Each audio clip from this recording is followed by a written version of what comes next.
Elite Physique University, your source for all things physique enhancement. Hey, what's up, everyone? Welcome back to Elite Physique University. I'm John Gorman, your host. We've got IFBB Pro Jason Theobald in the house. Jason, what's going on, man? How are you? I'm doing well, man. You know, we're a little later than usual. I think both of us are kind of burning the candles, but I'm in good spirits, and I'm ready to knock this one out. Let's do it. Yeah, man, I just got done doing an arm workout here at my house because, you know, it's Thursday. Emails are crazy for us, and we've talked about this numerous times on the show. Just kind of, you know, if someone wants to be a fly on the wall to what our days look like. It's just run and gun, Yes. take kids to practice Yes. karate or answer emails, try and train. Normally, and then you try to squeeze in training. Yep, that's how my day was. Yeah, and my training's never good on a fucking Thursday. It just never is. I need to make that one of my off days. It's tough. I usually do shoulders because it's my best part, and I know that it doesn't take as long, and I'm going to be drained mentally, and it's worked out pretty well for me. Yeah, you know what? I keep my arm workouts. You know, I'm not a big believer in just doing arms by themselves, but I keep those in my back pocket for days like today. Yep. My son came over, Jay, he's 19. We smashed arms real quick. We just kind of supersetted everything. We got it done in like 25 minutes, and it was good. But I just kind of do that till if I need to burn calories, if I'm a fat fucker, you know what I mean? Like yesterday, I had my free meal, so I'm up a little. I've got to burn some calories. So yeah, I mean, I do a quick arm workout. So that's been my day. We're going to kind of just jump right into this because we've got to get moving. Neither one of us have really anything new to talk about this week. Next week, we've got some stuff in the works that we'll talk about. But I want to get right to our topic today. Real quick, thank you guys. We are over 150 reviews. Wow. And this is episode 10. And, you know, for a lot of people listening, that's not a lot. Like if you look at some of these successful podcasts that have thousands, stuff like that. But Jason and I love this because you know, I was told by someone that we never have a successful podcast. It's impossible to grow it without a big machine behind it pushing. But dude, we don't put money behind this. We don't run ads. We don't do everything. It's just word of mouth. So to have 150 reviews and every single one's 5 stars in just 10 episodes, you guys are awesome. So please, if you're listening and you haven't left a review, please just take a second, pause it, give us a review. If it's 5 stars, 3, it's whatever you feel is right. We really, really appreciate that. It's helping it get out to more people. And, you know, Definitely. Yeah, man, and you and I are passionate about helping people. So this topic today, the reason why I picked this is because, dude, you and I have fucking done it all when it comes to cheat meals, refeeds, high calorie days, cheat days, shitloads, like all this different stuff. And I get so many people that ask me, you know, DM me or email me, and I'm sure you're the same way. Hey, you know, what's the difference? How do you set these up? You know, Are they good? Are they bad? So we're going to bring this perspective to you guys on all the different methods that you can do. And we're also going to talk about enhanced versus natural athletes because, Jason, at the end of the day, man, this can definitely be different. Am I right? Yeah, for sure. You're right. I mean, it definitely can. So let's go ahead. I'm going to throw you some batting practice here. I'm going to come your way, and then I'll answer some too. I've got them up in front of me. Let's go ahead and define a couple things. So if you would, let's use the word free meal, cheat meal. Just kind of describe what that is just for a few seconds, and then a cheat day. Yeah. So, you know, if it's just there's always like shades of gray, right? But if we're talking about just a true free meal, like it's really anything that you've been craving or want to have, you know, so you've put in your 6 days and really 6.5 to that point of perfect eating and on point. And so it's a time to go break bread with your loved ones and get what you've been craving. So if you've been craving pizza, go get that. If you've been craving sushi, go get that. There are times when I put parameters on them, and I'm sure we're going to get into that, but a true free meal is grab what you're craving. Yeah, really just no restrictions, basically, unless, you know, like you're going to break it down. Now, that's different than a cheat day. So whenever I mean, we both – did you do Body for Life? I can't remember. I did. That was the first thing I ever did, man, to see my abs. Yeah, man. So like – in college. It was like 6 days of clean eating and do everything right, you know, pack your food. And then on day 7, I remember Bill Phillips is like, eat whatever you want. If you're craving it, eat. And dude, that's the mentality I learned. So like it was always Sunday for me. I would wake up on Sunday.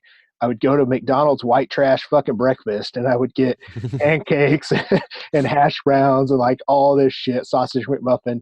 And then later on, I would have pizza. And like, dude, it was a cheat day. And I made okay progress with that. But what it came down to, and we'll talk a little bit more about this later, dude, I was like eating super low calories through the week just so I could offset that cheat day. Yeah. You know what's funny? When I ran that program, something about that just didn't sit right with me. So I remember even back then, I would stick to my plan. And then like my girlfriend at the time, once we like went to dinner, then I would like have what I wanted. It's like I'd have what I want at dinner. We'd go to a movie. I'd get like my favorite, which are chocolate covered raisins. Then we'd go get ice cream. But I just couldn't bring myself even then to do like a full day. Like I couldn't start my day with like pancake. I just couldn't do it. I don't know why. Like it just didn't seem right even back then. Oh, fuck. And I probably could have got away with it. I just didn't do it. Yeah. Now there's other things that we can look at. High carb days, refeeds. What do those kind of mean to you as a coach, or explain it to a client? What's a high carb day, refeed type day look like for you? Yeah. So for me, I start throwing those in, as carbs kind of creep down, and we got to talk about body fat levels because too many people think that you have to have a refeed. I'll set up a diet and like, where's my refeed? And I'm like, well, you're fat and you don't need it yet.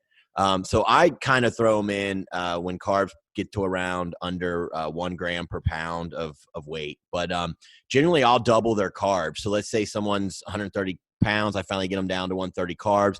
They're going to at least get around 260 from me. But, there's times when it's going to be less, and it'll be about 260 carbs, and I spread them out over 5 to 6 meals. I'll usually make the carbs even. And, if it's like a general nutrition client, I'll tell them like, look, if you're craving bagels or you're craving like your favorite cereal, go ahead and work it in on this day because I'm controlling their fats too. So like, I'm giving them a macro set and the fats are going to be lower. So I don't have a problem with, some of the fast acting carbs and I'll put them more towards the beginning of the day if they're going to do that just because they're more insulin sensitive and it's going to fade over the course of the day as you're eating more carbs. So then, I tell them kind of go with more lower glycemic, but that's how mine looks. I'm going to tell them what their protein intake is, what their carb intake is, and what their fat intake is. And usually it's going to be about double what their carbs are at. Yeah, man. So basically the big thing that we want you guys to understand, the listeners to understand is, high carb days and refeed days, you're counting your food. It's not just a free for all. That's more of the free meal, cheat meal type approach. All my clients are the same way. They have a very specific outline, a very specific number of carbs and fats. Fats are generally lower to make room for carbs. Sometimes my calories aren't going to be super, super high on a refeed day because I'm lowering the fats down. So if I've got a female dieting on 1,500 calories, her high day might be 1,700 calories. I'm in the same ballpark as you, 17, 18, to control the fat. And the reason we don't want the fats in, so, the listeners is, as you're spiking insulin hard, it's a shuttling hormone. So if you leave the fats higher, you're risking more, every meal you eat anyways, if you listen in the insulin sensitivity podcast, you're still storing a little fat. And if you pound in fat, like you're going to store more of it. So. Yeah, and I'm actually making some notes right now. Something else I forgot that we need to talk about is somebody that's fat depleted or somebody that's fat and carb depleted. We'll talk about that once we get down to the more natural versus enhanced. So let's go ahead to get where we're going, guys. This is something I like to do on the show. We're going to tell you where we've been. Like, here's what we've done. Here's what we've learned from. Jason, when you started getting to coaching, what were generally the refeeds or the higher carb days like, or the free meals like when you first started coaching people? And what did you see that you decided you wanted to change? I know you did Beverly back in the day, and I think that was like a Wednesday, Sunday type approach where you carb up on oats and a banana and a sweet potato, and they even put like peanut butter in there. So talk about those were the first ones I was ever introduced to. And the Beverly diets were generally, honestly, if you look at it, they were more geared towards endomorphs. They were 50% protein, 20% carb, 30% fat. So, anyone who was a little more endomorphic, heavily mesomorphic did really well on those. I never could get really peeled on those diets. And the carb up was, like you just said, it was sweet potato, banana, oats, and then you added some fats. And that was done on like a Wednesday, Sunday rotation or something along those lines. As I got into, other avenues of dieting, and I worked with Tipsta, Mark Rosmini, which we've talked about before. he kind of introduced me to a refeed, but it took a while. Like, he did kind of like that I do still today. He didn't put it in until I was more lean, and my carbs got down to closer to 1 gram per pound. And that refeed for me it was all clean food.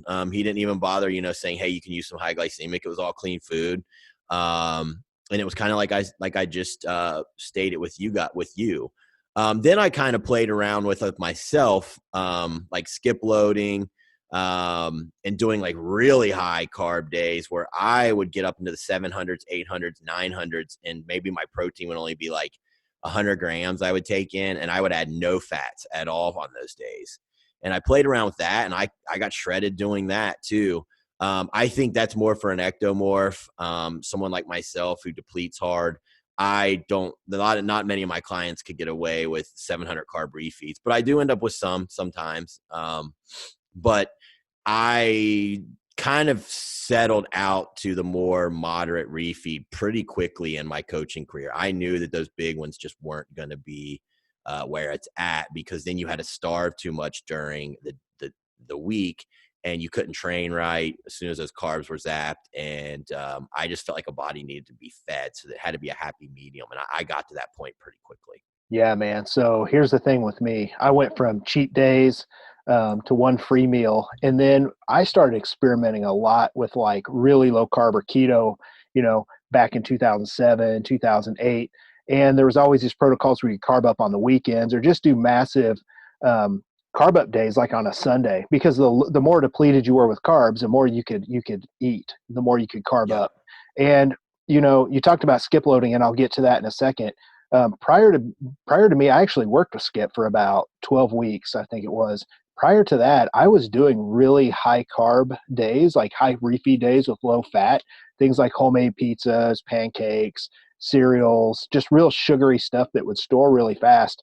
And I started doing that shit with my clients, and I started to make a name for myself of someone who could, in 2010, my clients were getting on stage and they were eating, anywhere from 500 to 1,000 carbs once a week. And around here, I had a girl win the figure overall, my very first show that I put clients in. Her name was Jessie, and people were like, holy fuck. Like, she was posting all over Facebook, and so was I, these refeeds that she was doing and eating Pop-Tarts and all this hated shit out there, right? That we all hate to see people brag about these days. And they were winning. And I started making a name for myself, somebody that would feed the hell out of somebody once a week. And I actually got a lot of clients off that. Now, I didn't put that out there as like some kind of gimmick. I just loved doing it at the time because I'm an experimental type person. So everybody wants to be a fucking fat kid. And they were like, well, I'm going to hire Gorman because he's feeding the hell out of these people once a week. And then I ended up working with Skip, and I saw his skip load. And here's the thing, man, like, Skip doesn't like me, and that's okay, but I'm going to give this guy credit because Skip is one of the great outside the box thinkers in our industry. He's one of those guys that have moved the needle. He's kind of moved the industry forward with thinking outside the box. And he would do these massive skip loads, like 6 hours, eat anything you want, just eat till you're comfortable full. Some people are eat all day. And it would work, but what I found whenever I let my clients do that, it would work on the genetically elite or somebody like you said that was an ecto. Yep. But for people like me or just normal mortals, like, it was 2 steps forward, 2 steps back. And that was also for my high carb days that I was doing. So I quickly learned that, listen, I need to have my clients counting their food, first of all, and the giant refeeds. We'll get into it more in detail, but what I noticed was I'd have to crush them for 6 days just to make those refeeds. Yeah, it really depends on how quickly a body depletes. And, I've just always been one of those people that deplete really fast. But those 700 or 800 carb refeeds were when I was pretty low carb or even on keto. So, even I was coming into them just destroyed, Yeah. So I remember I had Matt Holcomb and Josh Hebb, 2 pretty muscular clients. And, Josh is pretty genetically elite. Matt's, I'd put him up there. I'd say they're, 90% or above. Mm-hmm.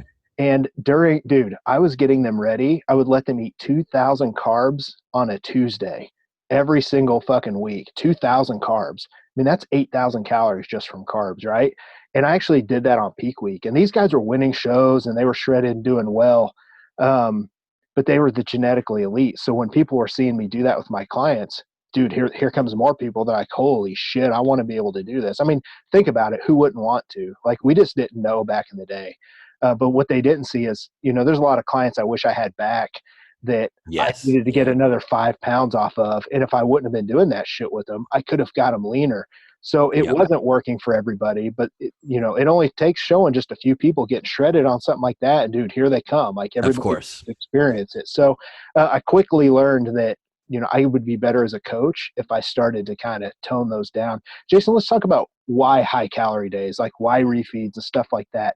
Because there's a difference between, let's talk about leptin and metabolism. Most people have a refeed day. We'll get into when and why, but it boosts your metabolism. It boosts leptin, and it helps. We just did a study at the University of South Florida, and the paper is about to come out in a few weeks. I asked Bill Campbell, the guy that did it, if we could talk about it. He said it's fine. I actually wrote the diets for that study, and basically, in a nutshell, he compared doing 2 high carb days back to back, like say a Sunday and a Monday, and dieted people down, or no high carb days at all. And what we saw with the refeeds is people actually lost fat better because of the boost of metabolism and leptin.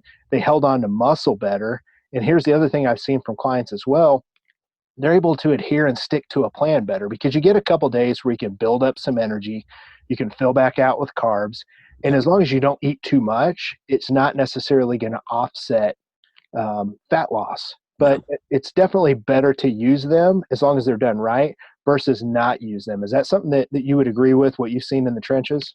100%, yes. But my caveat will be this, and I don't know how we're going to segue into that or if we will, but not everyone needs a refeed right off the bat in the start of a prep unless, they're one of those people that are more endomorphic and you're cutting their carbs already from the get-go to 1 gram or less per pound, in my opinion. Most people don't have great off seasons. They're not starting that lean, and therefore they have plenty of body fat. And so I generally don't start refeeds right out the gate. So, there's that thing where everyone thinks they need a refeed right away and you don't. So, that's my caveat on it. Yeah, no, I agree 100% because here's the thing. The best part about refeeds is they do boost leptin. So leptin's made primarily in the fat cell. So when you're like, say me right now in the off season, when you've got some decent body fat, I'm probably like 16%. I've got enough circulating leptin. It's the leaner that you get that those spikes in leptin actually make sense because as you get leaner and your fat cells shrink, your body produces less leptin. So that's when it's important to definitely make sure someone's having a refeed as they get leaner. So that's just kind of how it works. And the leaner you get, the more your metabolic rate slows. So it's also important to throw a little bit of gas on the fire, so to speak, with a high cal day or a high carb day. But I agree with you, man. In the beginning, it's kind of like muscle loss. Everybody's worried about losing muscle when they first start a prep. It's like, dude, you got enough fat on you right now to protect against muscle loss. It's kind of the same with refeeds. I start people off with them. They're just not big, and they're just enough to like get them a little bit of a bump. But I'll agree with you, man. Like if I were going to start somebody right now, I'd have no problem not doing a refeed with them at all and just leave their calories in a slight deficit, throw some cardio in and roll. You know what I mean? Yeah. I mean, if I can put enough carbs in someone to start, and they're well over 1 gram per pound of carb, and they've, got, a good amount of body fat, I'm just not going to use them. I'm going to wait till I get closer to that 1 gram per pound of carb as I pull them down and then start using refeeds. And I found that that's a really nice way to kind of save my aces, like I save that until it's really needed rather than having it right out of the gate. So that's always worked just really well for me. And if you look at like a lot of the guys from the 70s and 80s, they didn't use them at all. And I'm not saying that's right. I'm just saying I think they're overused in today's atmosphere. And I'm just trying to give our listeners like kind of a frame when they really should be using them. Now, like for myself, when I was going to prep, I was going to start out with them because I'm on the leaner side, and really the only fat I'm really holding is a little bit under the glutes and a little in the hamstring. So I was going to probably do like 3 low days and then hit a high, and then 3 low and then hit a high. So I was going to have 2 high days pretty much every 7th or 8th day. So it just depends, I think, where you're at and your body fat amount and how often and if you're using them right off the bat, in my opinion. Yeah, and I think once we get down to the end, I think we can give people some general recommendations because this is such an art form when it comes to putting putting someone's diet together on our end as coaches. But if you're an athlete doing your own, I mean, fuck, we're going to be able to try and give you some general guidelines or a place to start that we would recommend. Jason, I do want to talk about this theory that I have, and I want to see if you agree with this or what you've seen. So I have this theory going back to the really high calorie days, right? I've got this theory that, to get those, say a 700 carb day for a guy once a week, I would have to, for the first 6 days, I would have to take them so low calorie and so high cardio just to deplete them enough and just so they would hit that 1 pound a week fat loss. And then by day 7, they're carving up so much that those 6 days were such low calorie and high cardio, cortisol was so high that I believe that their metabolic rate was slowing down a lot for 6 weeks. So then it wasn't just that the calories were high on Sunday.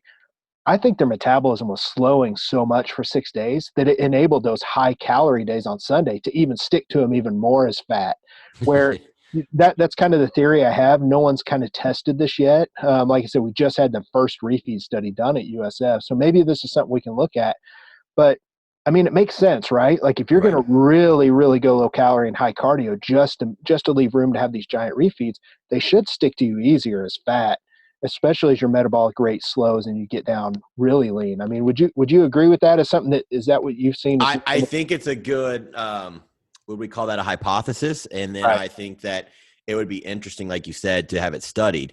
I will say that I think being enhanced and natural plays a role here.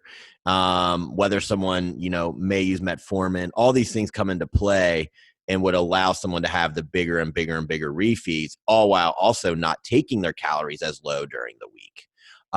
But you looking at a natural athlete, I think what you proposed is probably spot on. It'd be interesting to test it on someone who's on TRT and their hormones aren't going to be dropping, and then a pure natural athlete and see kind of the differences. But, you only have so many funding dollars, but I'm just saying, I think that hormones, GH, all those different things are going to come into play and allow it. And then for a pure natty, I think your theory is probably going to be fairly spot on, especially the less gifted they are and the more they have to starve those 6 days to set that up.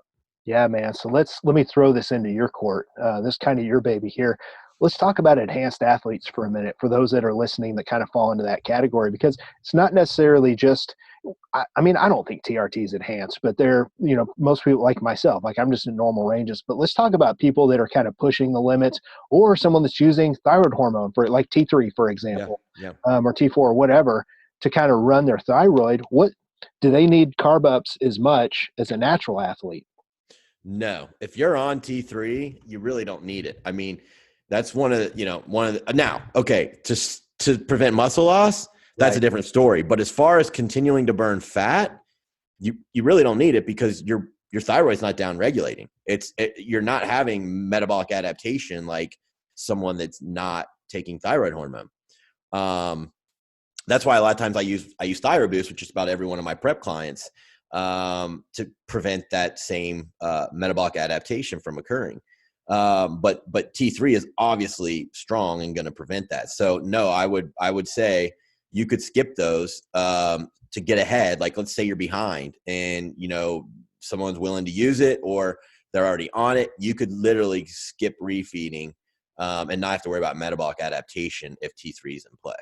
Yeah, and it's I'm not saying you won't risk muscle loss, because T3 you do risk muscle loss even on PEDs, and big time if you're natural using it. But that's my opinion on it. Yeah, and it's one of those things too. I mean, it's kind of like if you're on HRT, you don't necessarily have to keep fats in the diet to help support hormones. You can go a little lower fat. It's kind of the same thing. If you're using T3, you're not going to downregulate. But at that point, it also becomes, if someone's dropping too fast, then it's, I like to hit my clients with a quick carb up. I've got a guy named Grant who dropped like fucking 4 pounds this week. So what I do, I immediately had him go hit Subway, get a foot-long pizza sub, and add that into his normal food. It's something easy to track. I know we all have our different ways to do it. And he's a natural guy. But this can happen with assisted folks as well, especially if they're using T3 or Clan or whatever, and they're dropping too fast. What do you do when someone's dropping too fast? Like, say you got a check-in today from a client that's assisted. They're prepping and they're using all that, and they've dropped 3 fucking pounds this week. how are you going to slow that down? How do you generally handle that? Well, first and foremost, I'm going to look at their pictures, and I'm going to look at whether they've lost any strength or, anything like that. And let's say they did have strength loss, because if they didn't have strength loss and it's early in the prep, even though I'll let it go because I know that they're not losing muscle on gear. But let's say they're, at the 8-week mark and they really shouldn't be dropping that kind of weight, per week. And so I generally will pull all cardio. I might even rest them. And then I will either do something very similar like you. I might say, hey, go to Chipotle, get the biggest burrito you can, put all the shit on it, all the guac, get some chips, get a couple cookies or whatever, and have that, eat all your normal food. And we won't do cardio for 3 days, and check in with me tomorrow and let's see where you're at. If their weight doesn't budge, I might then go ahead and give them a 600 carb refeed day, to slow it down. Because if you don't act fast, I've seen that runaway train where it gets going and then it's really hard to stop. Right. Yeah. So with my natural folks, like going back to Grant, I had him go get the foot long, and then I had him drop all his cardio because at that point, I want his body to be able to chill out and fill back out. Yeah. And it's one of those things, if it comes back the second day, I might just repeat that. I'd be like, go have another one, or just simply add a few hundred carbs to someone's meal, anything to kind of get it stopped. Right. And I know there are people listening and be like, oh, fuck, that never happens to me. It for some people, it just doesn't. Like, yeah. I've noticed, like, if someone's a fatty and they struggle, like, I don't generally have to do that with them too much. But muscle loss is very real, especially I have to monitor it more with clients as they get down towards the end of prep and they start getting leaner, because that's when muscle loss happens the most. Yes. And, if I've got someone that's only got 5 pounds to go and they've lost 2 or 3 pounds that week, that's fucking muscle. Like, that's something I worry with a natural athlete that I worry about. So I was just kind of curious how you kind of filled somebody out real quick. Yeah. I mean, sometimes it might even just be a big double cheeseburger too. I kind of give them some options. And then, like I said, if their weight doesn't budge, and that happens a lot, then I might hit them with a 600-700 carb day that next day, and no training, no cardio. And I might pull cardio 2, 3, 4 days just to let the body chill out. So let's talk about something. This is pretty geeky and pretty fascinating. And this is something I know probably 99% of our listeners don't know or don't think about. And I know it's something that we understand. Let's talk about when someone should have a cheat meal or multiple cheat meals versus a counted carb refeed day. And let's talk about someone that's fat depleted or someone that's carb and fat depleted. And, if you look back, kind of the way that I learned mostly from guys that were assisted, right? So it was always like, you're going to eat super clean, your fat's going to be low, and you're going to go have a free meal once a week. And I think that works so well with folks that are assisted, because if someone is lower fat, they're fat depleted through the week. They do get depleted as well because they're in a deficit of carbs. And that free meal, what a lot of people don't realize is when you're fat depleted and carb depleted, a free meal has both of those. So you can fill back out with intracellular triglycerides and fats. That's when I think those free meals kind of shine. But I think when someone's not fat depleted and they're just a little bit depleted of carbs, that's when I think that they're kind of tough to get in. What are your thoughts on that? I actually think you knocked it out of the park with your thoughts on that. Like, I'm someone who eats lower fat pretty much year round, right? And so it was interesting. Yesterday I went to train and I didn't like the way I looked in the gym. I didn't like my response. And so last night when we stopped at Subway, I got a Subway, and usually I don't get cheese. I put cheese on it. I actually had them double it up, and I got 3 of their cookies. And immediately, by literally 40 minutes later, I filled out. My legs were vascular again. And today I looked great in the gym. So I literally did exactly what you're talking about. But, as someone who's not fat depleted as much, again, I'm going to use more of a controlled carb refeed. So I think you pretty much summed it up pretty well. Yeah, I think there's a time and a place kind of for everything. So I think, for our listeners that are on HRT that are a little bit lower fat, like I think I take in like 20 to 30 a day, just for health reasons, just because that keeps my cholesterol in check. I've noticed the same thing, man. Like, I respond way better to have like some donuts or some pizza. My training over the next 2 or 3 days is always way better on that than if I try and like have low fat stuff. You know what I mean? It's like, I need way more of that to fill out. And honestly, I'd rather just have a couple smaller little tasty meals than these giant, let's eat for fucking 4 or 5 meals and be real low fat. I just don't feel out and feel the same after that. It's because I needed the fats. It's what I'm trying to get people to understand. Let's talk about, all right, so let's kind of move into what we currently do and how someone knows how much to have. So you mentioned that you like to use, current weight and carbs and stuff. Go ahead and break that down for everybody. Yeah.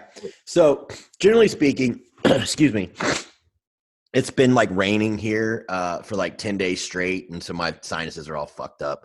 But anyways, so I generally do not start with a refeed unless, like I said, someone has been really diligent off season or there's naturally very lean.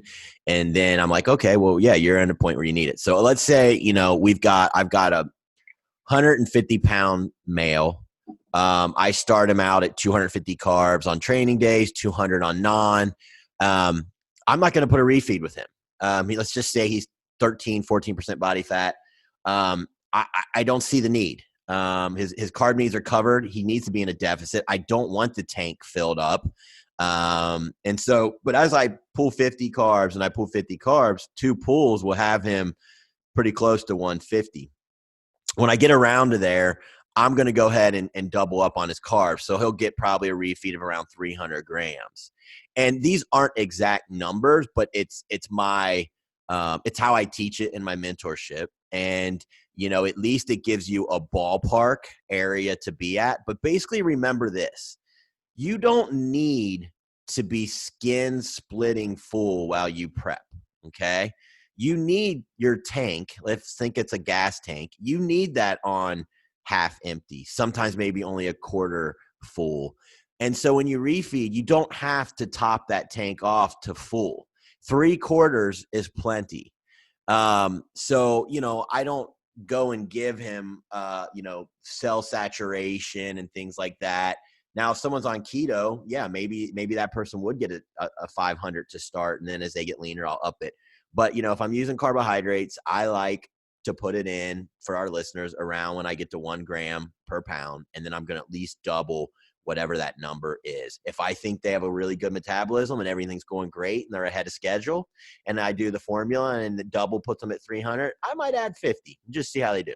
If I feel like everything's been a knockdown drag out with this person and we're a little behind, I might pull 50 so they would only get 250. So, it's not an exact formula, but that's how I do it in general.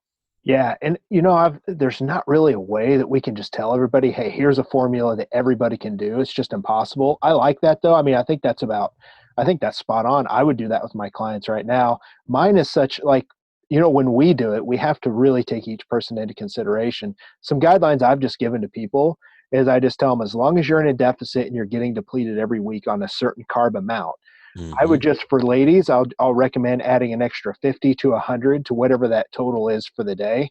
And so if I've got a lady dieting and losing on 150 carbs a week, maybe she bumps up to 200. If she's somebody that really, really needs it, I might bump her to 225, 250. A lot of it's just I go off of feel. And not everything is a math equation. So most people, I'll be okay giving them a little bit lower, because here's the thing. If they drop too fast, I'm going to drop cardio out and I'm going to carb them up. So I don't worry about it not being too high. I worry about it being too high. That's the thing. I don't want to give a female 300 carbs refeed right out of the fucking gate of her prep, because then she's going to lose like 1/4 pound a week. Right. So you're filling out the tank too much. You're spilling it, Yeah. And so let's explain that real quick. So when Jason's talking about filling your tank up, we're talking about your muscle cells. So if you carb up so much that you fill your tank completely up, the more it fills up, the more your insulin sensitivity goes to shit, actually, right? So the more depleted you are, the better your insulin sensitivity. So as your muscles start to fill up, the ability to spill over is what it's called, is when you start pushing carbohydrates into the fat cell, not into the muscle cell. So that's when you hear people spill over. It's not just for how you look on show day. It's called spilling into the fat cell. And that to me, man, is where these glucose disposal agents on high carb days, like one with every single meal you take. Oh yeah. It's great because it keeps insulin lower and it helps really slam everything into the muscle cell. So that's when Jason talks about filling up. That's kind of what he's talking about. That's what we want to avoid, is spilling into the fat cell. Right. Let's talk about what do I have written down here? High carb days, or low carb versus high carb diets. Let's talk about, do you generally, when you start someone off and you do have them do a carb day, do you do it once a week or do you split it That's a down good into question. twice a week? I start with once a week because here's why. And, this doesn't necessarily, you could completely disagree with me because I know you have Dr. Campbell's research, but I start with one a day. Okay. My thinking is, number one, metabolically, they're not that adapted downward yet. So we don't have to fill out tank as much. We don't have to spend 2 days eating closer to maintenance. So I usually start with one. But as I bring down the carbohydrates, a lot of times I end up in my medium low highs, and it'll kind of look like this. It'll have 3 medium days, 3 low days, and they'll go back and forth, medium low, medium low, medium low, and then I'll hit someone with 2 highs, and then we repeat the formula, and that works awesome for most people.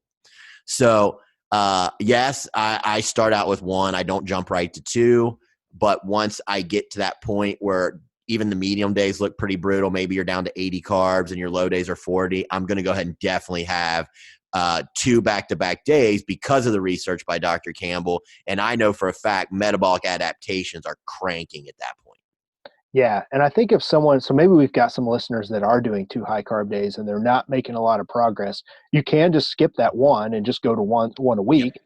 Or the other thing that you can do, if you're someone that's starting to get decently lean, if you're going to keep 2 high carb days in there, just make sure they're not too high. But the other thing you have to understand is on those low days, you have to get low on those days to deplete to make Yep. room for the high carb days. So my answer usually to people is like, someone comes to me and they're already doing two high carb days and they're 8 weeks out and I'm just going to roll.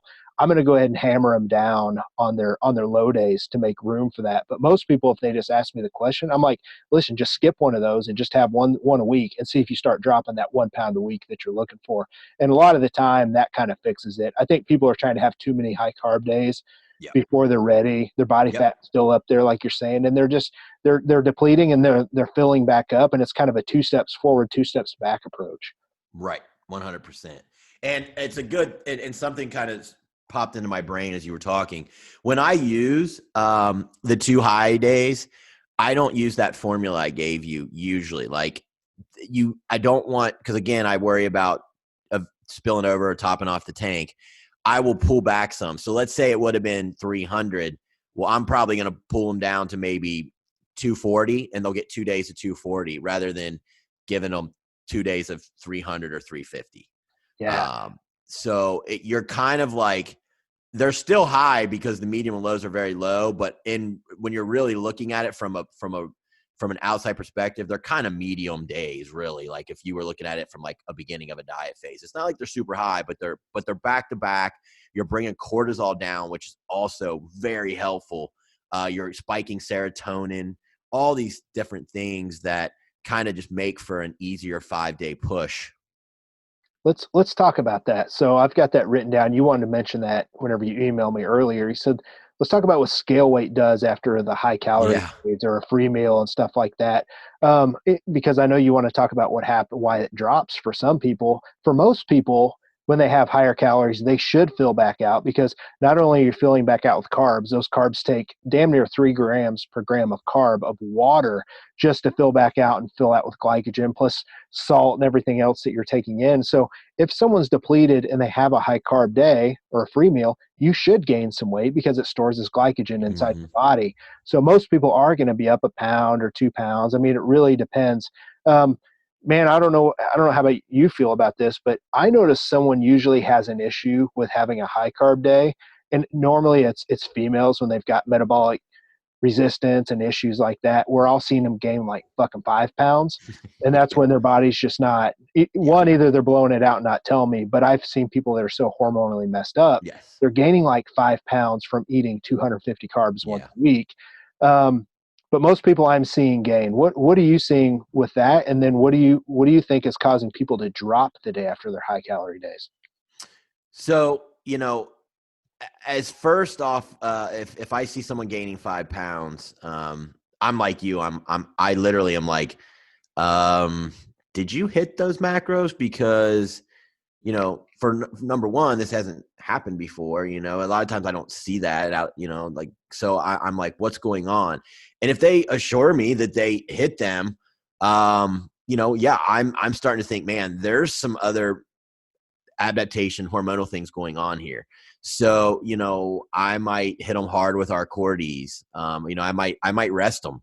I've had days where if I see the body putting on weight, when calories definitely are in a deficit, that's a sure sign to me that you're not going to make it through prep, because I'm not taking it down to 500 calories. So I rest, I pull cardio. I might pull cardio for 3 days. I pull training. I might pull that for 3 days. I tell them they have to get to bed an extra hour early, and they have to use that extra, time in the morning to sleep. And then I'll hit them with like cortis 2, 3, 4 times a day.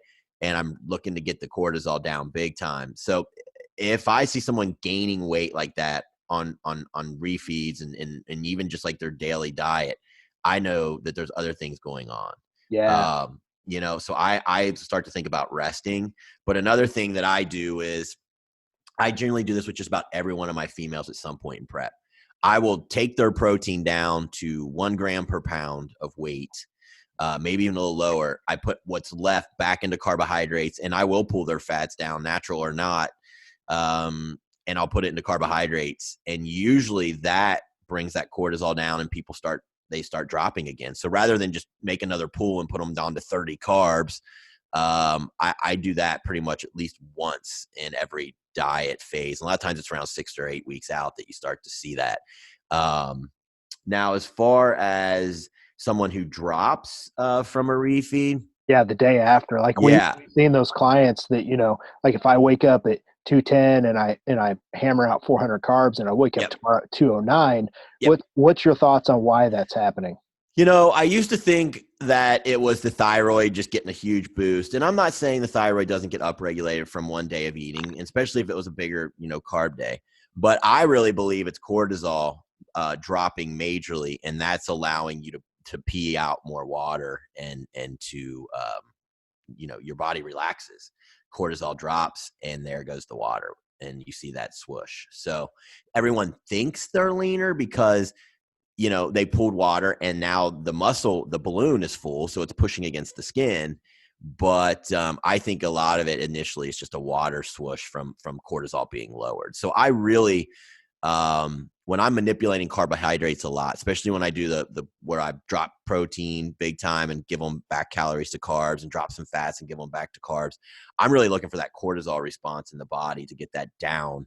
And a lot of times I'll, like I said, add extra cortis too, and it works really well to get my clients moving again. Yeah, man. It doesn't happen with a lot of people, but it does happen, and they always ask us why. So that's a great explanation.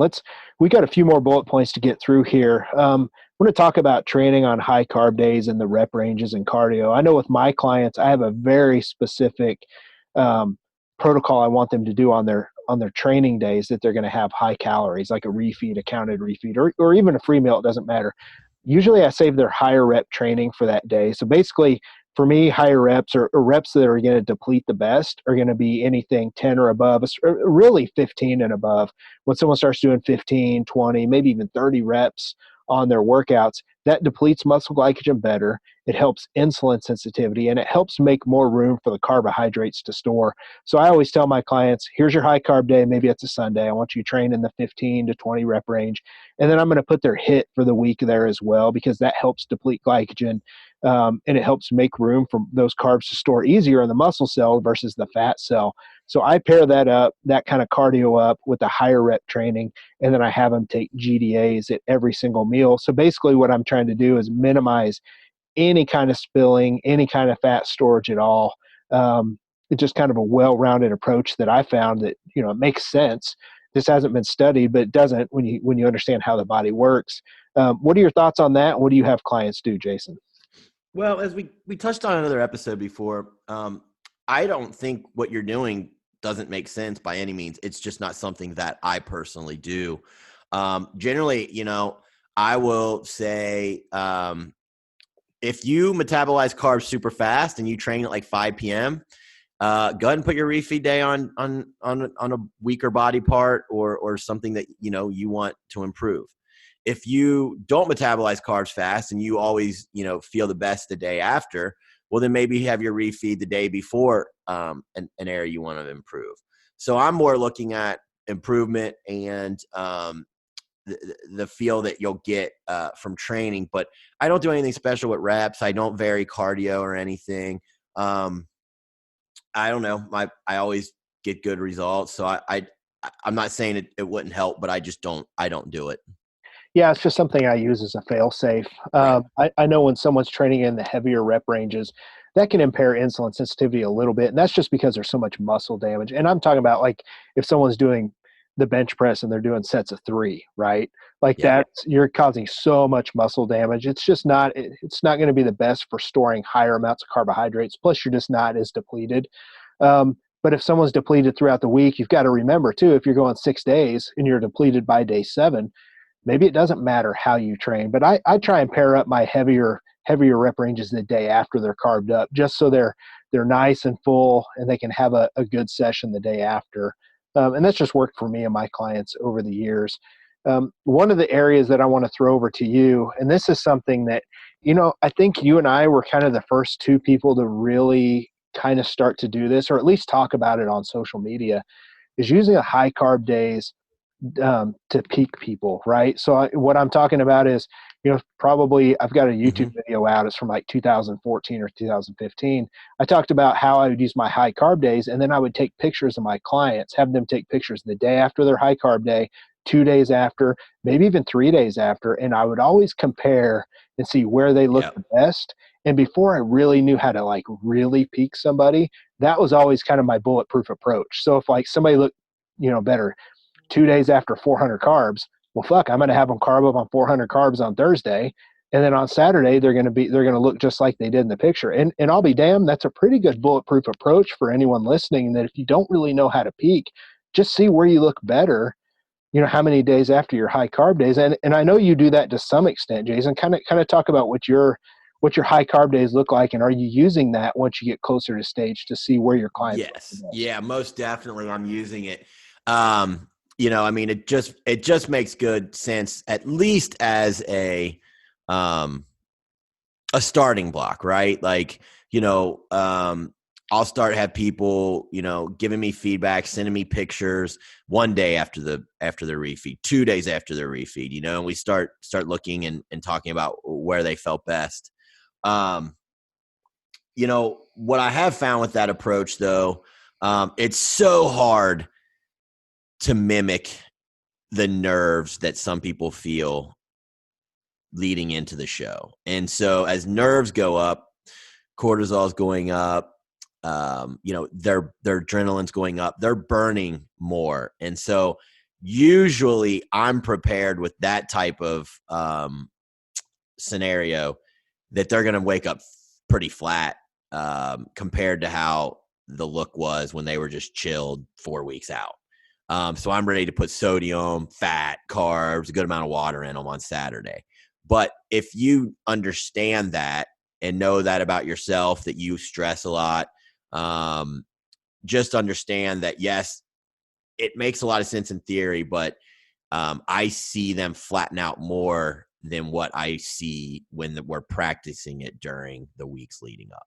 Yeah, and that's due to cortisol being low. That's what and just just everything. They're just burning through it more than they were when they were more relaxed. Yeah. So generally, I always have my clients take like after their carb up, I'll have them take those days off. So like if somebody carbs up on a Thursday on 400 carbs, I'll have them take Friday off, and they do tighten up quite a bit. They drop that cortisol, they drop water, but I also notice I have to add the fats in to help give them something to kind of make up for that. Or sometimes if I might have them have a few carbs, but generally I know that some of those fats, quote unquote, will help hold the carb load a little bit. I know that's kind of an old school thing to say, but it works to give somebody a little bit more energy. And then day of the show is, it's just hard to tell someone, hey, this is what you should do, because everyone's so fucking different, let alone if you're male or female, or you're doing bikini, or you're doing figure, or you're doing women's bodybuilding or women's physique. It's so hard. We'll do a peaking episode at some point, man, and kind of break down all the different scenarios. But I think these refeeds are valuable tools for people to see how their body responds and to see what kind of foods they respond to. Because Yes. look, man, how many people do we know? They're going out and they're eating perfectly clean, all prep. Nothing wrong with that, by the way. And then they try and load like a motherfucker on Friday on all this shit they haven't been having. And they're distended, they're bloating. I mean, God, maybe they have diarrhea. Like I've had clients back when I didn't know, back in 2011, like they have diarrhea the day of the show because I loaded them on all this bullshit and their body just wasn't used to it. I always tell my clients, listen, we're not changing your foods during peak week because we know what's been good. I've figured that out leading up into peak week. Yep. Do you agree with that as well? 100%. Like, I definitely think one of the worst things you can do is introduce new foods. And I think that, one of the only things that I think you can introduce is like plain rice cakes. Like those generally don't mess up anyone, but just test. Like if there's something you think is awesome that makes you look awesome, then why aren't you eating it now? Like right. Test it. You know what I mean? Just test it. Yeah, I agree 100%. And then finally, man, we've pretty much hit on everything, but I just added something here at the bottom. Let's talk about off-season refeeds and high calorie days versus when you're in prep and when you're leaner, because I've seen people make the mistake to where they're trying to keep up. Like, when you get really lean and you get more depleted, yeah, you can have higher carbs, especially once you get stage ready, and you can have a little bit higher carbs because your insulin sensitivity is better. So the leaner you are, the better your insulin sensitivity.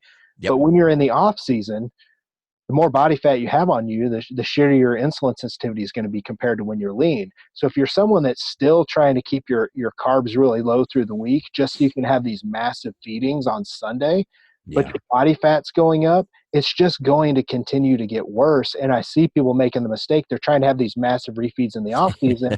And in the off season should be when your carbs should be high enough, like they should be decently high. So you're filled out, you're having great training session, you're keeping your muscles 90% full or 80% full or whatever. But if you're staying that full, well, what happens when you go have these giant meals? You're spilling right out of the gate, and you're doing nothing but filling up the fat cells like a motherfucker. Yep, 100%. If you want to be able to have a free-for-all, you're going to have to be hungry during the week in your off season, and therefore you're probably not going to be training optimally. One of the things that really has helped me stay lean and propelled my physique when I stopped worrying about being a bodybuilder for one day and started being a bodybuilder to look good daily. And so my free meals are just, I might go get a steak with the fam and, maybe some rice, and I'll get a salad that has croutons and I get to put dressing on, and then I'll have a dessert and I'm done. And I'm fine. And I'm right back to my plan. But during the week I eat about 400 carbs daily. So I can't go and have these crazy ass food binges and think that I'm going to keep looking good year round. So, if you want to have those blowouts, you better be depleting hard during the week, but know that your performance is going to suffer. Yeah. And you're probably not going to grow like you normally would anyway. No, not at all. Yeah. And then to top that off, you might even have to be in a slight deficit if you're trying not to gain fat from these massive binges. And if you're in the off season, that's not what you want. Like that's the thing. That's not what you want. So to me, and I know this because I've been there myself, like back in 2010, when after you and I were done prepping, I wanted to take the reins myself. So I tried to do a keto off season. I'm like, fuck it. You know why I did it? Because I wanted to be a fat kid on Sunday. Yeah. You wanted your free day on Sunday. Yeah. I mean, dude, like this is how we learn. Like, I'm not afraid to admit, like, I hope all the listeners learn from my mistake. And I tried that, but it wasn't optimal. And guess what? I didn't grow worth a shit. I mean, I got to eat whatever the hell I wanted on Sunday and it was fun, but I didn't make a lot of progress. So normally there's a middle road, man, that I think, and I hate that. This is Elite Physique University. Like, we talk about pushing the limits, and I don't always like walking down the middle line, but sometimes with some of this stuff, somewhere in the middle is usually where the best answers are at. 100%. Anything else that you want to add, man? I don't have anything else here on the notes. No, I mean, we've given a little bit of a formula. We've given our opinions on, you start with the refeeds a lot. I don't. I think we've given a nice little walkthrough, really. Yeah, I think a take-home note is, if I had to sum this up, if you're in prep, you need to count your food. It's just going to be way better than trying to have a free meal, because those free meals, cheat meals, generally what those end up leading to is more of a free day. Like people will, or they'll eat so much at one meal. Like if someone gave me liberties and they said, hey, you have one free meal a week during prep to eat whatever you want, dude, you know where I'm going? I'm going to Golden Corral. Like I'm really going to throw down, right? And not these days because I'm older, but if this was me, John, in 2010, I'm going to take way too many liberties. So I always tell people, if you're serious about prep, then just count your high calorie day, your refeed day. And, in the off season, it shouldn't be that big. If you're cutting yourself so short just so you can overfeed yourself, really it's an eating disorder. I mean, let's just Yeah. say that's what it kind of comes down to. And bodybuilding's tough because it causes that. Like bodybuilding, for a lot of people, when you first start out, it causes you to look at food a different way. Like it really does. It causes a lot of people to have issues with food. And it did with me for a while. It took me finally about 3 or 4 years in to where I start to chill out just a little bit. Now I'm to the point where, like, if I want to have something, I'll just go out. Like last night I had some donuts. I think I had like 3 donuts and a bag of Doritos, like even organic Doritos, just because I like them. And that was it, man. And like, I probably won't do anything like that for another 5 or 6 days. I just kind of wait till my weight drops down to 209 and I feel like I need it because my training's not that good, and I just go have it. So we kind of want you guys to get to that point to where food is not this obsessive thing. Jason, I know you haven't been obsessed with food a long, long time, but how long did it take you to kind of get there? Man, I was never horrible no matter what, just because I feel like being a skinny kid, even when I would eat bad, the scale really didn't move that much. So, I would kind of just eat some shit and then I'd get back to my plan. But, I think my biggest thing was I'd say around 2010, I was stopping post-workout and getting like cheeseburgers almost every post-workout. And my thought process was just, I'm going to put these calories in. I can get them right now, and it's going to make me big, and it's a great way to grow. Well, I got chubby, and I didn't like the look. And that kind of that was the last time I really ever did any of that type of thing. And that was probably around 2010, maybe 29. Ever since then, I've been fairly on point. But, I can totally sympathize with people who do get caught in those areas. It's just, I think I'm being that skinny kid. I just don't put on weight that fast. So I was never that food conscious. Yeah. Here's a tip that I just thought about that I want to give to everybody.